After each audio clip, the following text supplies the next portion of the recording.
ምን አይነት ጨዋታ ነው እየተመለከትን ያለ ነው? አርሰናል ከብራይተን ያበደ ጨዋታ ማለት ነው። እኔ እንደዚህ አልገመትኩትም።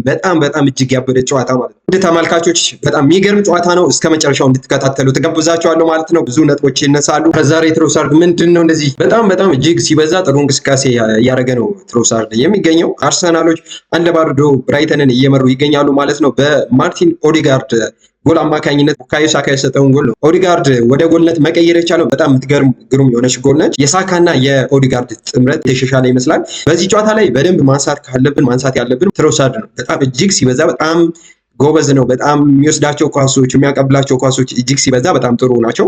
ሞሪኖ ቆረጣ እንዴ በጣም ከባድ ይፋ ነው። በጣም ትንሽ አነሰሰሪ የሆነ ኳስ ነው። ኦፍኮርስ ትንሽ ወደ ካውንተር አታክ ሊጋለጹ ይችላሉ ግን አነሰሰሪ የሆነ ፋውል ነው። ቢጫ ካርድ ለሞሪኒዮ።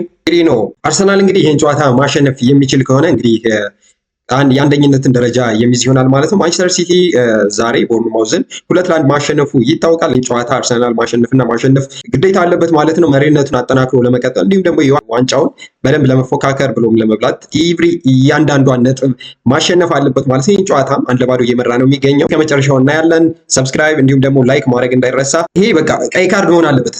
ቀይ ካርድ ይሄ ምንድን ነው ያደረገው? በረኛው እዴ ምንድን ነው የሰራው? ቢጫ እንዴት በቢጫ ብቻ ያልፈዋል? ቢጫ ካርድ እንዴት በቢጫ በጣም ከባድ ፋውል እኮ ነው ጋይስ። የምር ማመን ያቃተኝ እንዴት በቢጫ ካርድ ብቻ ቀይ ካርድ እንዴት አይሰጠው? ያው ቅጣት ምቱን ይመጣሉ። ዊልሲ የመጀመሪያው አጋማሽ ኦዲጋርድ በአስገባት ጎል አርሰናል 1-0 እየመራ ብራይተንን ወደ መልበሻ ክፍል ገብተዋል ማለት ነው። ኦዲጋርድ እንግዲህ የመጀመሪያ አጋማሽ እንቅስቃሴ ነው አሁን የምንመለከተው ማለት ነው። ማርቲን ኦዲጋርድ እንግዲህ አንድ ሾት አለው፣ አንድ ጎል አለው፣ እንዲሁም ደግሞ ወደ 33 ተች አድርጓል ማለት ነው። ወደ 5.9 ዲስታንስ ከበር ማድረግ ችሏል። አብዛኛውን ኤሪያ እሱ ከበር ያደረገው እንግዲህ ይሄን የሜዳ አካባቢ ነው። እንግዲህ አርሰናሎች በዚህ በኩል ነው እየተጫወቱ የሚገኙት። ኦዲጋርድ እንግዲህ ይህንን ያክል ነው እንግዲህ ከበር ያደርገው። በጣም አስደናቂ በተለይ አሁን ከጉዳት ከተመለሰ በኋላ ጥሩ እንቅስቃሴ እያደረገ ነው። አርሰናል ላይ በተለይ ከፊልደሩን በሚገርም ሁኔታ እያገዘ ነው ያለው። ወደ ቀድሞ አቋሙ ቶሎ ይመለሳል ብዬ አስባለሁ። ነገር ግን ጎሏም እንዲሁም ደግሞ ይሄን እንቅስቃሴ የሚያሳየን ኦዲጋርድ እንግዲህ ከጊዜ ወደ ጊዜ ወደ አቋሙ እየተመለሰ መሆኑ ነው ማለት ነው። ሀሳብ አስተያየታችሁን ኮመንት ላይ ልታሳውቁ ትችላላችሁ። ሁለተኛው አጋማሽ እንግዲህ አርሰናልና ብራይተን ምን ያስመለክቱናል አብረን የምናይ ይሆናል ማለት ነው። ሌትስ ጎ ኦዲጋርድ የሚገርም ፖዚሽን ላይ ነበር የመታበት መንገድ፣ ግን ተከላካዮች ያወጡበት መንገድ ደግሞ የሚደነቅ ኮርና ራይስ በጣም ይሄ ኮርና በጣም ከባድ ነው። እንጠብቅ። ሌትስ ጎ ምን አይነት ጎል ነው ማግባት የቻሉት አርሰናል። በቃ ሴት ፒስ አንደኛ፣ በቃ የሚገርም ጎል ነው ማግባት የቻሉት። አረ ራይስ ተለያ። ዋው አይ ቲንክ በራሱ ላይ ነው ያስገቡት። በራሳቸው ላይ እንግዲህ ብራይተኖች በራሳቸው ላይ ነው ማስቆጠር የቻሉት ማለት ነው። ሁለተኛውን ጎል ራይስ የመታውን ጎል ነው እንግዲህ በራሳቸው ላይ ማስቆጠር የቻሉት። ለአርሰናል በጣም እጅግ ጥሩ የሚባል ነው። ራይስ እንግዲህ በጣም ክሮስ የሚያደርጋቸው ኳሶች በጣም ለመያዝ በጣም የሚከብዱ ናቸው፣ አደገኛ ናቸው በተለይ። ለዛም ነው አርሰናል ከሴት ፒስ በጣም ኃይለኛ እንዲሆኑ እና ጎበዝ እንዲሆን የእሱና የሳካ ምቶች እጅግ በጣም ጥሩ ናቸው። ዛሬም የተመለከትነው ይሄ ነው ማለት ነው። እንግዲህ ብራይተኖች በራሳቸው ላይ አስቆጥረዋል። አርሰናል 2-0 ብራይተን እየመራ ነው። ለአርሰናል ደግሞ ይሄ ጥሩ የሚባል በተለይ 3 ነጥብ እንዲያገኝ ጥሩ የሚባል ጎል ነው ማስቆጠር የቻሉት ማለት ነው። በስመ አብ ብራይተን ጎል ብራይተን አንድ አገቡ። በቃ አይ ቲንክ አርሰናል ላይ በጣም የሚገርም ጫና ነው ማንም የሚፈጥረው የሚገርም ጫና፣ በጣም ከባድ ጫና ውስጥ በተለይ አርሰናሎች የገቡ ይመስላሉ። 2-1 ነው የሆኑት። ብራይተኖች ጎል ማስቆጠር ችለዋል 64 ደቂቃ ላይ ነው። ስለዚህ አንድ ጎል አያስተማምንም። አሁንም አርሰናሎች መጨመር የማይችሉ ከሆነ ብራይተን እንግዲህ እናውቀዋለን። አርሰናል እግር ኳስ ጨዋታ ነው እና አርሰናሎች የማይደግሙ ከሆነ እንግዲህ እስከ ጨዋታው መጨረሻ ምን ይፈጠራል የሚለው እጅግ በጉጉት የሚጠበቅ ነው። እስከ አርሰናል እንደነገርኳችሁ በጣም ጫና ውስጥ ገብቶ ነው ያለው። ኢቭን ኢፍ 1 ደቂቃ 2 ደቂቃ ሳይሞላ በጣም ጫና ውስጥ ነው። 2-1 ብራይተን አንድ ጎል ማስቆጠራችሁን ተከትሎ ብራይተኖች ለማጥቃት ለመድገም እየሞከሩ ነው። አርሰናሎች ደግሞ ትንሽ ያለመረጋጋት ሁኔታ ይታይባቸዋል። በተለይ ጎሏ ከተቆጠረ በኋላ አይ ቲንክ የጨዋታ ጉዳት መልስ እንግዲህ የአርሰናል ዘብ የሆነው ጋብሪኤል ማጋለሽ ወደ ሜዳ ተቀይሮ ሊገባ ነው። እሱ ብቻ ሳይሆንም ጀሱስም ወደ ሜዳ ተቀይሮ ይገባል ማለት ነው። በተለይ የጋብሪኤል ማጋለሽ መግባት በተለይ አርሰናል ከኋላ እንዲረጋጋ ያግዘዋል ብዬ አስባለሁ።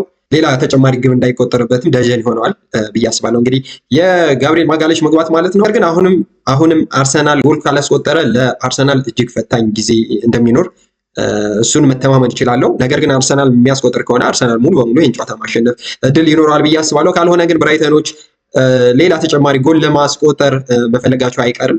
አረ ምን አይነት ሲቭ ነው እንዴ! ወፉ ዴቪድ ራያን ተመልከትልኝ ማለት ነው። እዚህ ጋር ወፉ ብራይተኖች ሁለተኛ ጎል የሚያስቆጥሩበትን እንግዲህ አጋጣሚ ነው ማምከን የቻለው። የሚገርም በቃ ለማመን የሚያቅት ጎል ነው እንግዲህ ተከላካይ ተሸፍኗል። የመታበት አንግል 90 ላይ ነው ምናምን። እንዴት እንደነካት ይቺን ሞመንት እያየ ነው ማለት እንዴት እንደነካት ማለት ኧረ ወፍ ራያ በጣም ነው የሚችለው። በዚህ ዓመት ብቻ ሳይሆን ራያ በቃ በጣም ነው የሚችለው ማለት በጣም ረብቃት ቢግ ሚስ እኔ ላይ ይሄንን ኳስ ሳተው ኧረ በጣም ነው የሚገርመው። በቃ ብቻውን ነው ያገኘው እኮ ጋይስ፣ ብቻውን ነው ያገኘው። ይሄን ኳስ መቶት ኦቨር ወጣበት ቢል አሁን ሰው ማን ያምናል? ብቻውን ምን እየተካሄደ ነው? ምን እየተካሄደ ነው? ቴታ ራሱ ማመን አቃተው እኮ ላይክ በስማ በድንጋይ እንደመሳት ነው መሬቱ በድንጋይ ብቻውን ነው ተረጋግተዋል ምናምን ነገር ይህንን ጎል ማግባት የሚችልበት በተለይ ይህን ጎል ቢያገባ ላይክ አርሰናሎች ሞር መረጋጋት እንዲችሉ እንዲሁም ደግሞ ኢማጂን ብራይተኖች የሚያስቆጥረው ከሆነ ኢማጂን የማርቲኔሊ ኒውስ ነው የሚሆነው ማለት ነው። አጋጣሚ አግኝተ 2-1 እየመራ ቡድን የዋንጫ ተፋላሚ ሆኖ ኤቭሪ እያንዳንዱን ጎል ማስቆጠር አለበት። ኤቭሪ እያንዳንዱን ጎል ስለ ዘሞስት ያለቀለት ቻንሶችን ማለት ነው። ማርቲኔሊ የሳተው ዘሞስት ያለቀለት ቻንስ ከሚባሉ አንደኛው ነው ማለት ነው። ኳስ እናንተ ምን አስተያየት አላችሁ? ኮመንት ላይ ያጋሩ። ኧረ ፍስፍስ ጀሰስ ያሉበት እኮ ሁሌም እንደዚህ ፍስፍስ ነው። ይህችን እንግዲህ ኳስ እንትን ለማስባል ነው። የሚገርም ግፊያ፣ የሚገርም ፍስፍስ ነው እየተመለከት ነው። ጀሱስ ካለ በቃ እንደዚህ አይነት ነገሮች አይጠፉም ነው። ባለቀ ደቂቃ በጣም ጥሩ አድቫንቴጅ ነበር እኮ ይህንን መጠቀም ቢችሉ። ራይስ በጣም ጥሩ ሰራ። ኦዲጋርድ ምንድን ነው ያደረገው?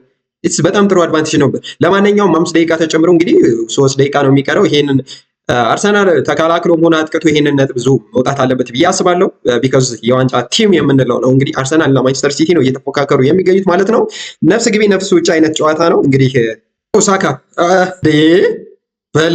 እንዴት እንሳተው ጋይስ? ሳካ እንዴት ነው ይሄን ጎል የሳተው? ኢማጂን በቃ ብቻውን ነው እኮ ማንም የለም። በረኛው ነው፣ ከኋላ ተከላካዩ ነው፣ ብቻውን ነው። ይሄን ጎል እንዴት ሊስት ይችላል? ሳካ ከኋላ መጥቶ ነው እንግዲህ ያወጣበት ማለት ነው። አረ ዋጋ ያስከፍላል። ለነገሩ ደቂቃው ያለቀ ይመስላል። ምን አይነት ጨዋታ ነው የተመለከትነው? በጣም ድንቅና ግሩም ጨዋታ ነው የተመለከትነው። በተለይ አርሰናል እንግዲህ 2-1 ብራይተን በማሸነፍ እንግዲህ ወደ ፕሪሚየር ሊጉ የደረጃ ሰንጠረዥ ወደ መሪነቱ ተመልሷል ማለት ነው። እንግዲህ ሲቲ 2-1 ቦርንማውዝን አሸንፎ እየመራ ይገኝ ነበረ እንግዲህ 10 ሰዓት ተጫውቶ ማለት ነው። አሁን አርሰናል እንግዲህ መረከብ ችሏል ማለት ነው። በዚህ ጨዋታ ላይ ግን ብራይተኖች በተለይ ከ64ኛው ደቂቃ በኋላ ጀምሮ በጣም ጠንከር ብለው ነበር። 64ኛው ደቂቃ ላይ ጎል ካስቆጠሩ በኋላ ሌላ አንድ ጎል እንግዲህ ለመፈለግ ወይም ለመድገም በጣም ሲጥሩ ነበረ። አርሰናልም እንግዲህ ጋብሪኤል ማጋለሽን እንዲሁም ደግሞ ሌሎች ተጫዋቾችን ቀይሮ እንግዲህ በመከላከልም እንዲሁም ደግሞ በማጥቃትም ረገድ ጥሩ እንቅስቃሴ ሲያደርጉ ነበረ። ያም ሆነ እንግዲህ አርሰናል ይህን ነጥብ ይዞ መውጣት ችሏል ማለት ነው። ይህም ለአርሰናል እንግዲህ ለዋንጫ ግስጋሴው ጥሩ የሚባል ነው። ኢቭሪ እያንዳንዷ ፖይንት እንደ ዋንጫ ቲም ከሆንክ የዋንጫ ቲም ኢቭሪ እያንዳንዷ ፖይንት ቫልዩ አላት እና ዛሬም ይሄን ነው አርሰናል ማድረግ የቻለው ማለት ነው። ፋሚሊያንስ እናንተ ሀሳብ አስተያየታችሁን ኮመንት ላይ ያሳውቁኝ። በሌላ ቪዲዮ እስከምንገናኝ መልካም ሳምንት። ይህን ጨዋታ ግን ሀሳብና አስተያየታችሁን ኮመንት ላይ ያሳውቁኝ። ባይ